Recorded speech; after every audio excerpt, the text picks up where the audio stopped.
আসসালামু আলাইকুম। আমি আছি সাকিব আপনার সাথে। চলুন আজকের খবর শুরু করি। প্রথমে বলবো বাংলাদেশের কুলাঙ্গার পুলিশদেরকে নিয়ে। পুলিশের পোশাক পরিবর্তন হলেও তাদের আচরণ পরিবর্তন হয়নি। দেখুন আপনারা তাদের আচরণ। जुल्म फिर जुल्म है बढ़ता है तो मिट जाता है खून फिर खून है टपकेगा तो जम जाएगा खाके से है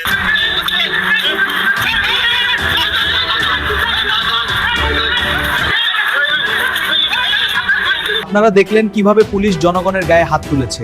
ভাই এরা পুলিশ না, এরা তো পুলিশ নামের জানোয়ার। এদেরকে আমি কি বলি আমার মাথায় আসছে না। এদেরকে কি করা যায় আপনারা কমেন্টে জানান। চলুন আরো কিছু ভিডিও দেখে আসা যাক। পুলিশের কলঙ্ক ওরা অন্তত ভাষায় সাংবাদিক গালাগালি করতেছে মারতেছে এগুলো রাজনীতি হইল এগুলো রাজনীতি হয় সাংবাদিকদের মারতেছে আপনি বুঝেন সামনে নির্বাচন মাত্র 6 দিন বাকি ওরা কি জানে না দেখছি বুঝে না সাংবাদিকদের গণহারে পিটাচ্ছে যা ইচ্ছে তাই বলে গালাগালি করতেছে হয় বাইরে রাষ্ট্র বাংলাদেশ তো এমন চাই নাই 5 বছর পরে আমরা এমন হইল কেন গণহারে সকলে একত্রিত হয়ে সাংবাদিকদের উপর হামলা চালাচ্ছে কেন ভাই আমাদের অপরাধ কি সাংবাদিকতা করা আমাদের অপরাধ ইতিমধ্যে ওরা অনেকবার মাঠে আমার কাছে ভিডিও ফুটেজ আছে এই যে দেখেন ভিডিও কি করতে